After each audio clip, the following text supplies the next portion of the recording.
Imagine the year is 1350. A vast medieval army gathers on an open plain. The ground shakes as thousands of armored knights prepare their charge, banners fluttering in the wind. Behind them stand endless ranks of pikemen, shields raised, and archers with bows strung and ready. Siege engines creak as they are rolled into position, massive stones waiting to be hurled at the enemy. In total, over 20,000 soldiers, an alliance of medieval might, stand ready for war. They believe no force on earth could stop them, but across the field, something they have never seen before, waits. A team of just 50 modern special forces soldiers, dressed in camouflage, night vision goggles gleaming, and carrying weapons centuries ahead of anything the medieval world could imagine. No horses, no shining armor, just rifles, grenades, drones, and precision tactics. To the medieval army, these men look small and fragile compared to their steel-clad warriors. But in reality, the battlefield is about to become a showcase of two very different worlds colliding. So what would happen if 50 modern special forces fought against a mixed medieval army of 20,000 troops? Could advanced technology truly overcome overwhelming numbers, or would the tide of sheer manpower crush even the most elite modern soldiers? Let's break it down. First, we have to understand the medieval army. This isn't just knights on horseback. This is a full combined force, heavy cavalry, knights in plate armor, charging with lances that could shatter a line of infantry. Infantrymen carrying long spears and swords, forming shield walls, archers firing hundreds of arrows per minute into the sky, and siege weapons, catapults, trebuchets, and ballistae, designed to smash castles and obliterate defenses. On paper, this looks unstoppable. 20,000 warriors, all hardened by war with morale boosted by sheer numbers, against just 50 men. The medieval generals would laugh. But then, we turn to the modern side. These aren't ordinary soldiers.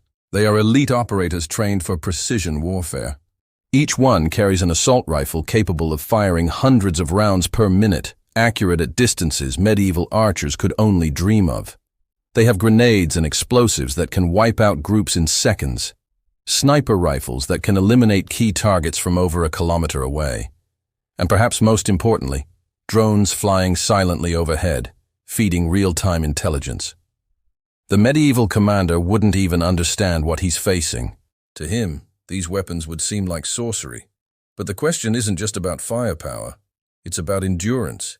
Can 50 men keep fighting when waves of thousands come crashing down on them? Let's picture the first clash. The medieval knights line up for their charge.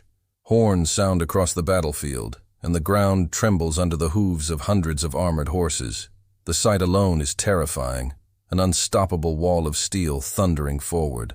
But the modern soldiers don't panic. They calmly set up positions, using cover and camouflage. Then, with a single command, rifles open fire. Rapid bursts of gunfire tear through the air. In seconds, the front line of knights collapses. Horses fall mid-stride, armor pierced as if it were paper. The charge breaks apart before it can even reach striking distance. The medieval army is stunned. Never in their lives have they seen such destruction delivered so quickly. But their commanders rally the troops.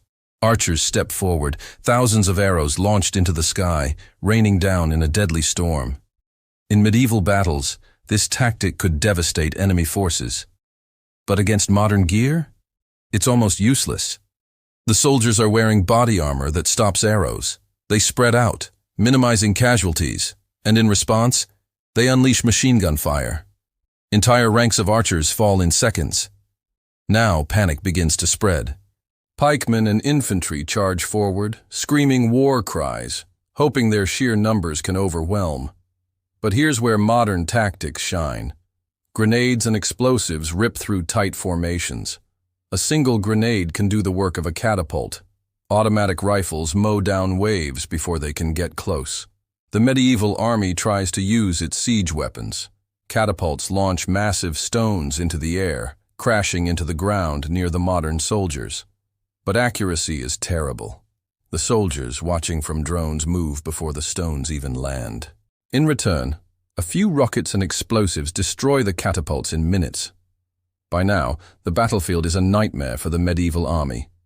They've lost thousands, and they haven't even touched a single modern soldier. Yet, numbers still matter. The medieval general orders an all-out assault. 20,000 men surge forward, determined to drown the enemy under sheer force.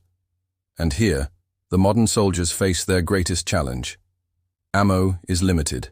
They can't fire forever. Even if each soldier carries thousands of rounds, eventually, it runs out. The medieval army knows nothing of supply chains or ammunition limits, but their endless manpower might actually begin to close the gap.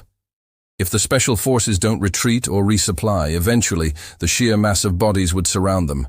Spears, swords, and sheer exhaustion could break the line. This is where modern tactics matter most. Instead of standing and fighting to the last bullet, the special forces would use mobility. Night vision allows them to move unseen in the dark, striking at command posts and generals. Drones guide them to weak points, hitting supply wagons or collapsing morale by targeting leaders. Imagine the shock in the medieval ranks as their general suddenly falls from a sniper's bullet, fired from a distance no archer could ever match. Panic would spread like wildfire. Armies of the medieval era relied heavily on morale. Once broken, they often fled. The modern soldiers wouldn't need to kill all 20,000. They'd just need to break their will. With superior range, precision, and psychological warfare, they could do exactly that. But here's the catch. If this battle dragged on for days, things get complicated. Ammo and supplies are finite. Once bullets run out, the modern team would be forced into close combat, where swords, axes, and sheer numbers could overwhelm them. Their training would help, but 50 men against thousands with melee weapons is a death sentence. So, realistically, the modern special forces would win in the short term, crushing waves of medieval troops with overwhelming firepower and tactics. But in the long term, without resupply, the medieval army's numbers might eventually overwhelm them. Still, imagine standing on that battlefield as a medieval soldier, seeing your armored knights fall before reaching the enemy, watching arrows rain down, only to be ignored, witnessing your siege engines destroyed in moments, and hearing thunder that comes not from the sky, but from the rifles of 50 men who seem untouchable. For the medieval world, this wouldn't just be a defeat, it would be a complete rewriting of warfare. And for us, watching from today's perspective, it shows just how powerful technology has become. Numbers alone no longer win battles. It's intelligence, precision, and the ability to strike faster and further than the enemy can react. So who wins this impossible matchup? If it's a single battle, fought with enough ammo and planning, the modern special forces annihilate the medieval army. But if it's a prolonged war of attrition, with no resupply, then eventually, the medieval tide might just swallow them whole. In the end, this clash isn't just about weapons. It's about how technology shapes history. A medieval army could never imagine drones in the sky or rifles that fire faster than 100 bows. But for us today, it is a reminder of how far warfare has evolved, and how overwhelming numbers mean little when faced with precision and power centuries ahead of their time. So ask yourself, if you stood on that battlefield, would you rather be one of 50 with technology from the future, or among the 20,000, armed with nothing but sword, shield, and courage?